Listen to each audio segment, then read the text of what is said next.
بالبلة فرانكي نقول جناني ندخل دي أكاسيتي وياسا دي مانن سومني جنان أكام بيا تركي أقويو إتي إميرا سيني أكترى إتميرا دا بيا تركي دي ماجرة إتميرا نما تو كتو توني ميورا كافي تكلي بيا كلي بيا را تركي دي مي يالا ميدي بيو فنيجي أساتوري أما كا إرجع إفانة جلا باتي والله إسي توني منين ركوكو تكاسي دو فدين بيكو نم تو قلبي جاب سوم بربان وان كانت أكرب بيني نجانا باسو كمي كنت كو إنجباتي تروكو رتي ونتي نبكيله تروكو رتي تاتو ناني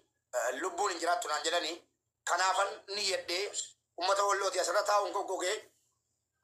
ni jedheetani yoondoo illee kayiriduma kana hojjedhee du'a jedheetani rabbii maa jedhaati mee du'aa inaa qabda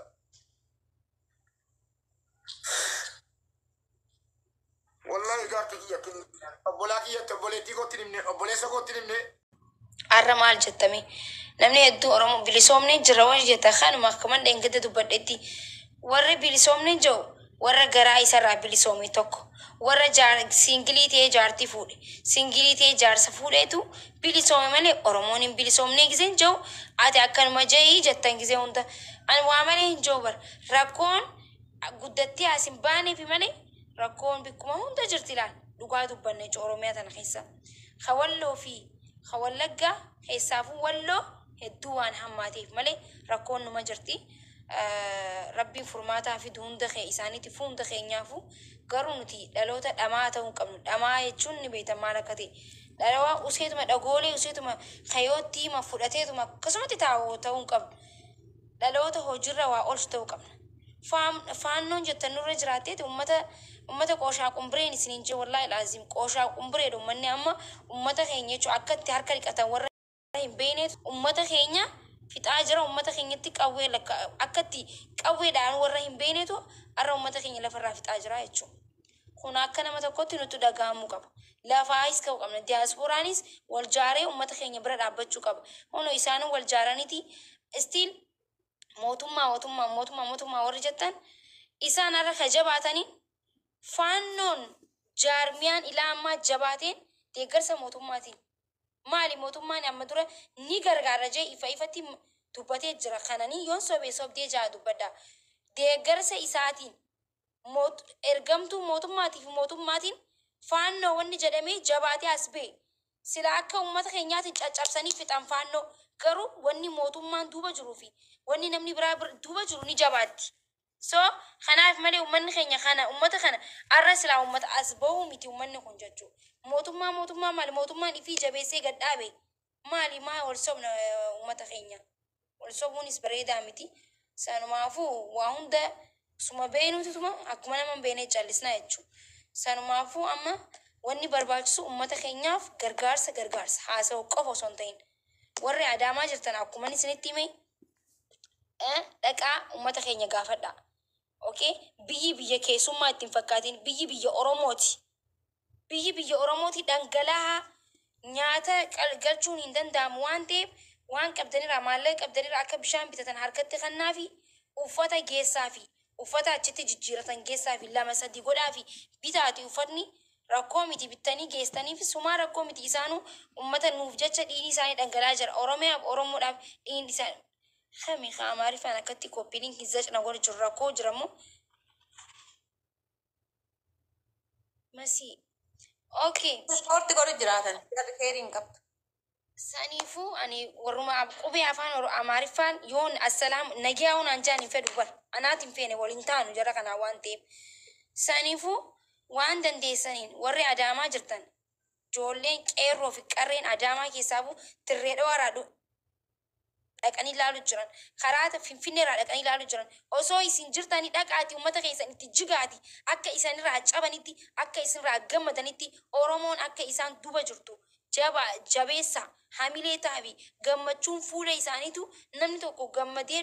yoo gammade nuuf gahaadha wallahi bikka dhaaman san irratti miidhaa isaanii irratti fuula isaanii gammachuu arguuf hoofluunu waan takka dhaqa waa qabaachuu baatanii dhaqanii jabaadhaa si maddii jirraa homaati miti si waliin jira jechuun waan tokko dhagaa jajjabeessaa ustanii gurra dhaggeeffatanii obboleeyyi teenya harkitanii jirtan akkuma kaleessa viidiyoo post godhetti dheeyxee maakii honoo dhufeet hin jira waan ati jetti ilaaleetiin uummata kiyya jettee bishaanis maallaqas kiisha isirraa laayifii nu garsiisu turte asirratti gargaartee jirti jechuudha. Akka sanitti deema biyyi biyya Oromooti. Biyya kophaa hospitaala keessa akka hin teenye dhadhaqaa gaggaafadhaa biyya Oromooti itti dhangala'aa gaafadhaa irra deddeebiseen isin hima. Dubbiin tanaachi hafteenii jirti jee waan hin yaanneef kanumaan dubbadhaa jechuu ammaaf. Silaamata meeqa sagaleen Bahu kooti maakii dhiifama naa godhee ani bahu nan baha yaada dhumarratti maaliin qaba beektaa amma akka ijoollee amma lafni wallootu nu maaliin jiraattee osin jedha ijoollee Suudi Arabiyaa ijoollee walloo waggaa sagalan jechuudha. Gaafa bara lolli Affaar baatee irratti eegalirraa hin jammarame amma warri gaafa san riyaala 1000 kennaa ture amma riyaala 300 riyaala 200 kenna uummanni dadhabe dalagaan Suudii akka duraanii hin jirtu dalagni dhaabbati hin jirtu iqaamaan kan dura 3,000 jaddadamu amma 6,000 ta'e uummanni gargaarsa irraa xaffashe shamarran keenya wallaahi laaziin osoo ilmaan guddisaa jirtu osoo daa'iman fiddee jiraattu bakka rakkinum keessa osoo jirtu riyaala 150 kennaa jirti jechuudha. Ni akka ijoollee wallootti sila akka uummata isaanii ni diyaaspooraa hin qabnu ijoollee walloo kan jiraattu lafa Suudi Arabiyaa kana keessa 100 ala hin jirtu osoo ijoolleen keenya akka Suudii keessatti wal jaartee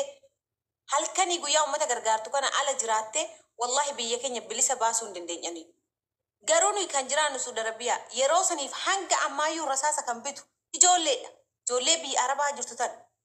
Saniifuu jarra immoo kan deeggaru diyaaspooraa jarraa qofaa osoo hin taane maakila abbaan qabeenyaa warri aartistoota sheeki isaanii abbaan qabeenyaa biyya keessa dhibbatti jarra deeggaran jarraa meeshaa bitan ustaazoon illee biyya keessaa jechuudha. Gara kanaa hin diyaasporaan Oromoo ani yaani dhugaadha nu gargaaranii garuu waan kanarratti akka xiyyeeffatanii hin barbaadani. Uummanni walloo kottaa lukaan nu kottaa lola nu gargaaraa jechaan jiru waan uummanni walloo fedhu isinuu hin beektan sooshaal meediyaa irratti dubbatamuu hin feesisu yaa jarra keenya. Sini galee uummanni walloo siniif utubaadha. Oromoo walloo yoo jiraate hundi keenya ni jiraanna. Har'a lola wallahi warra lola ijoollee dhihoo kana baatii 3 dura lolamtee sibiila fiddettu har'a deebihanii lola jiran walloo keessa galanii namni yeroo manni gubatu zimedhee ta'a. Ijoollee lola madaa fiddettu har'a deebihee lolaa jira. Ijoollee lola loltu ijoollee qaqqaalii dura ofii akkaataa lolaa beetu hundi wareegaman ji'aan wareegaman nama 2 nama 5 nama 4 nama 5 har'a waggaa 5. Saniifuu kanarratti yaada kana dhaamsuu barbaadani maakiitti nuu jabaadhu bakka kana akka diyaaspooraa Oromootti jarri ijoollee uummata Suudi Arabiyaa jarra osoo hin taane uummata diyaaspooraa Kanaadaa irraa Faransi irraa Jaarmaan irraa wali guurtee wan dooraalaan uummata ofii hidhachiisaa jirti isiniin jedhaanii Oromoo walla waan fedhan beekanii meediyaa irratti haasa'amuu hin feesisu. Sagaleen keenyas guyyaan tokko guyyaan lama osoo hin taane haasawni maallaqaan lama gizi akka haasawuu mitilaan haasawus gargaaree haasawuu qaba kalaas kana booda akkasii risiita gargarsiisaati haasawaa kana booda anillee isin garsiisa akkasitti deemuu qabna uummata keenya bira akkasi dhaabbatu qabna.